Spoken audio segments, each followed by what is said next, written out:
नमस्कार, आशा करता हूँ आप ठीक होंगे। दोस्तों, आज की जो कहानी है वो है एक व्लॉगर के ऊपर जिसकी हंसती खेलती जिंदगी कैसे बर्बाद हो गई। तो आज की कहानी है हमारी रितिका सिंह के ऊपर। वो एक बेहद ही खूबसूरत लड़की थी। वैसे तो फूड और व्लॉगिंग करती थी, लेकिन साथ ही वो एक टीचर भी थी। उसके इंस्टाग्राम पर करीब 45,000 फॉलोवर्स भी थे। वो आगरा के ताजगंज अपार्टमेंट में रहा करती थी। तो बात थी 24 जून 2022 की। सुबह के तकरीबन 11 बज रहे थे। रोज की तरह सोसाइटी के लोग अपना काम कर रहे थे। कोई काम पर जा रहा था तो कोई अपनी गाड़ी साफ कर रहा था। लेकिन उस दिन कुछ अजीब हुआ। 11 बजे के आसपास सोसाइटी के सिक्योरिटी गार्ड देखता है कि एक लड़की चीखती हुई चौथी मंजिल से गिर रही थी। फिर गार्ड वहां जाता है और गार्ड के देखते ही वह समझ जाता है कि लड़की खुद नहीं गिरी, बल्कि उसे गिराया गया है, क्योंकि लड़की के हाथ पैर दोनों ही बंधे हुए थे। फिर गार्ड तुरंत ही मेन गेट को बंद कर देता है ताकि जिसने भी ये काम किया है वह बाहर ना जा सके। फिर गार्ड लड़की के पास जाता है तो वह देखता है कि लड़की के पास एक आदमी था जो कि देखने में बहुत अजीब सा लग रहा था, क्योंकि सिक्योरिटी गार्ड ने इससे पहले उसे कभी भी सोसाइटी में नहीं देखा था। वो आदमी उस लड़की की बंधी हुई रस्सियों को खोलने लगता है। तभी देखते ही देखते उस सोसाइटी में हड़कंप मच जाता है। वहां पर काफी लोगों की भीड़ जमा हो जाती है। इससे पहले सिक्योरिटी गार्ड पुलिस को फोन कर चुका था। कुछ ही देर में पुलिस भी वहां पहुंच जाती है। पुलिस वहां से एक व्यक्ति और दो लड़कियों को हिरासत में ले जाती है। पुलिस की पूछताछ के बाद पता चलता है कि इस लड़की का नाम रितिका सिंह था। रितिका ने 2-3 महीने पहले ही सोसाइटी में एक फ्लैट किराए पर लिया था। आप सोच रहे होंगे कि आखिर इस लड़की की हत्या क्यों की गई और इसकी हत्या किसने की। तो चलिए जानते हैं रितिका के साथ ये घटना क्यों और कैसे हुई। रितिका मूल रूप से यूपी के गाजियाबाद की रहने वाली थी। सिर्फ उसके माता पिता ही वहां पर रहते थे। रितिका के पिता नोएडा की एक कंपनी में नौकरी करते थे। रितिका की शुरुआती शिक्षा एक कॉन्वेंट स्कूल से हुई थी और फिर उसने साइंस स्ट्रीम से ग्रेजुएशन किया था। रितिका की नानी का घर टुंडा गांव में था, जहां रितिका का अक्सर आना जाना लगा रहता था। उसके नानी के घर के पड़ोस में एक आकाश नाम का लड़का रहता था। रितिका को पहली बार देखते ही आकाश उसका दीवाना हो गया था, लेकिन रितिका को आकाश में कुछ खास दिलचस्पी नहीं थी। साल 2013 में जब रितिका करीब 21 साल की थी तो वह अपने नानी के घर रहने के लिए आई थी। तभी रितिका को आकाश ने देखा था और उसके प्यार में पागल हो गया था और उसने रितिका से शादी करने की बात की थी, लेकिन रितिका ने शादी करने से मना कर दिया था। आकाश इस बात को स्वीकार ना कर पाया और उसने रितिका को किडनैप कर लिया। रितिका को काफ़ी ढूंढने पर जब वह नहीं मिली तो रितिका के माता पिता ने पुलिस में कंप्लेन दर्ज करा दी।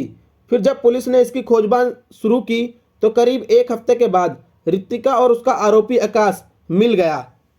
तब आकाश को पुलिस ने हिरासत में ले लिया और उसकी खूब पिटाई की, जिसकी वजह से जो रितिका कल तक आकाश से नफरत करती थी अब वो पूरी तरह बदल गई थी और अब वो भी आकाश से प्यार करने लगी थी। और रितिका ने अपने परिवार वालों से यह कहने लगी थी कि अब मैं शादी करूंगी तो सिर्फ आकाश से। परिवार ने इस बात का काफ़ी विरोध किया और यह कहा कि आकाश कुछ करता तो है नहीं, घर का खर्च कैसे चलाएगा।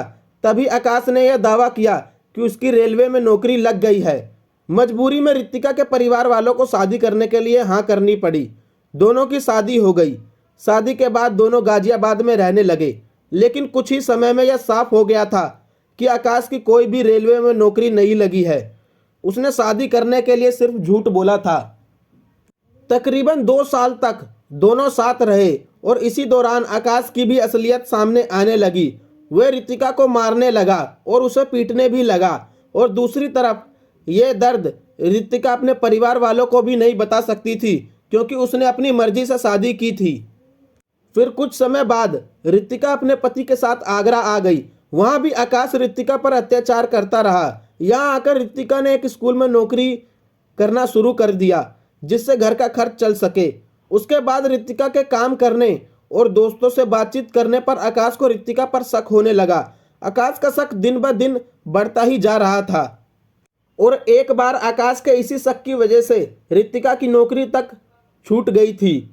इसी बीच रितिका की मुलाकात एक व्यक्ति से हुई जिसका नाम विपुल था। धीरे धीरे दोनों की अच्छी दोस्ती हो गई और कुछ ही दिनों बाद वे एक दूसरे से मिलने भी लगे। उसके बाद रितिका ने भी अपना घर छोड़ दिया और विपुल के साथ रहने लगी। अब रितिका आकाश से दूर रहने लगी थी, लेकिन कानूनी तौर पर अभी भी वह आकाश की पत्नी थी।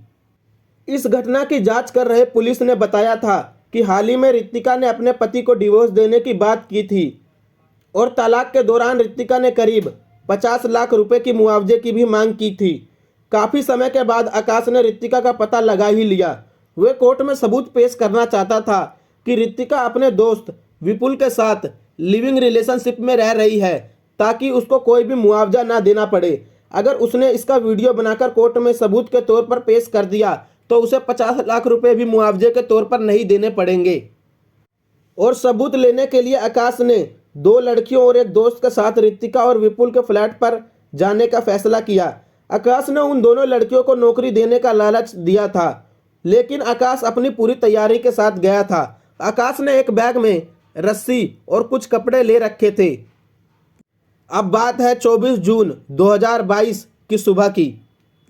सोसाइटी में रितिका के फ्लैट में जाने के लिए आकाश ने सही फ्लैट नंबर नहीं बताया, क्योंकि उसे यह पता था कि फिर सिक्योरिटी गार्ड कहीं रितिका को फ़ोन करके ये ना बता दे कि आकाश नाम का कोई लड़का मिलने आया है। तो रितिका के फ्लैट पर पहुंचते ही दोनों लड़कियों ने पहले तो दरवाज़ा खटखटाया और आकाश वहीं छिपा हुआ था। लड़कियों को देखकर जैसे ही विपुल ने दरवाज़ा खोला, तभी आकाश तुरंत फ्लैट के अंदर घुस गया। इसके बाद आकाश और विपुल के बीच कहासुनी होने लगी। अब बातों ही बातों में तीनों हाथापाई पर उतर गए थे। लड़ाई में दोनों लड़कियां रितिका को काबू करती है और आकाश विपुल को बाथरूम में बंद कर देता है। विपुल को बाथरूम में बंद करने के बाद आकाश रितिका को पीटने लगता है। इसके बाद सब कोई मिलकर रितिका के हाथ पैर बांध देते हैं और काफ़ी लड़ाई होने के बाद रितिका को चौथी मंजिल से नीचे फेंक देते हैं। आकाश और उसके साथी नीचे पहुंचते हैं और रितिका की रस्सी खोलने लगते हैं। यह देखकर आसपास के लोग पूरा मामला समझ जाते हैं और सिक्योरिटी गार्ड ने तो पहले ही गेट बंद कर दिया था और पुलिस को भी फ़ोन कर दिया था। फिर जब तक पुलिस नहीं आती, सोसाइटी वालों ने इन तीनों को अपने पास ही रख रखा था। पुलिस के आते ही पुलिस ने इन तीनों को गिरफ्तार कर लिया और सारा मामला खुल गया। तो आज की कहानी में बस इतना ही। आज की कहानी आपको कैसी लगी कमेंट में बताइएगा ज़रूर, और इसी तरह से रोचक कहानी सुनने के लिए हमारे इल्यूमिनाटी चैनल को भी सब्सक्राइब करिएगा। धन्यवाद।